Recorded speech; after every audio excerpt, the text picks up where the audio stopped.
আল্লাহ তাআলা প্রতি 100 বছরে একজন মুজাদ্দিদ পাঠায়। প্রতি 100 বছরে একজন মুজাদ্দিদ, যিনি সমাজকে সংস্কার করেন। আল্লামা দেলোয়ার হোসেন সাঈদী রাহিমাহুল্লাহ ছিলেন তেমন একজন মুজাদ্দিদ। চিৎকার করে বলেন ঠিক কিনা?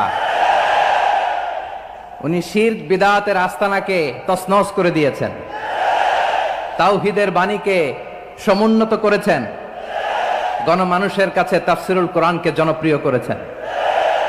আজীবন আজীবন তিনি ইসলামকে বিজয়ী শক্তি হিসেবে দেখার স্বপ্ন দেখতেন।